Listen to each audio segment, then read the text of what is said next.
All right, here we go. Talking about three different canoes today, guys. We got the Ehukai, the Ehukai, and the Kahele. There's Steve right there in the Kahele.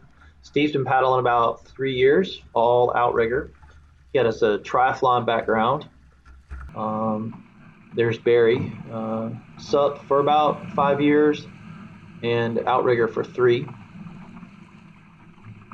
You're in the Kahe guy. Yes. And then Rod, who's in the red Ehukai, you'll see that in a minute. Triathlon background. Triathlon and outrigger now for a year and a half. And then SUP for how long? 5 or 6 years. Yep. So all, mostly SUP paddlers gone into outrigger. So this run right here we're doing, we had an outgoing tide. There's an inlet behind us.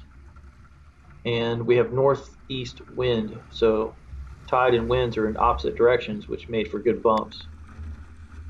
Yeah, it's a new little honey hole that we found just this past week. We realized how good things were. We were really happy Steve came on down.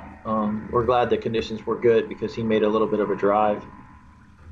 So Steve's got the Kahele. Rod and I were both impressed with how nimble and maneuverable this canoe is.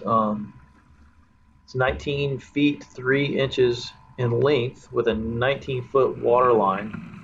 The Kahele has some advantages though. It's really stable. I am 5'10", 195 pounds. Definitely need to lose some fat, but the Kahele has some advantages. I'm definitely faster in the Kahele than I was in my Ehukai. Burying the nose a little bit there. That's probably about the only time I saw the nose on the Kahele. Yeah. Very, but look how that, for the most part, like that. Now that's 19 and a half feet, right? 19 feet 3 inches. 19 feet 3 inches, and they advertise the water line as 19 feet. Mm-hmm. And that's really what you see, especially on a flat. It's hard to see when it's like this, but you can see it. I mean, it really utilizes all of the water line.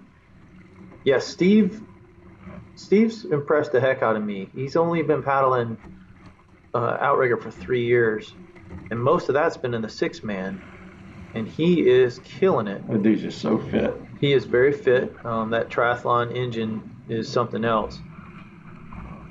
Just burying the Kai, rolling off the back of the wave and then digging in and catching. So you already had your speed up. You had worked pretty hard. You rolled off the back of that one bump, but you had your speed up where you easily caught up on this. Yeah, we're all learning. I'm definitely learning here. I was trying to follow the bump and getting better. Kind of working the face of the wave. Yeah. So there's Rod in the Ehukai and Steve in the Kahele. Steve about to pass Rod. So, look at him working the bump. Look how nimble. Mm-hmm. Comparing the three canoes, I would have to say the Ehukai is the choice if you're in completely flat water.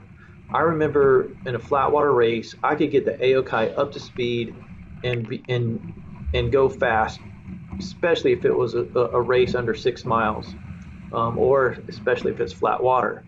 On the other hand, it's not the canoe of choice for me because I weigh 195 pounds.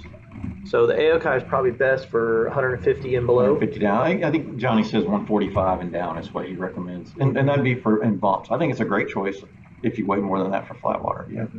And Steve is 6 foot, 173. He's very lean, strong paddler. And he's on the Kahele. And you can see him following me and just how nimble it is. I like the profile of the nose on this canoe. No, he does have, actually we should mention, Steve has a Kahele and the Kai. He said he definitely prefers for downwind, he definitely prefers the Kahele, and he does like the Kai for open water or flat paddling, which is interesting. It is interesting.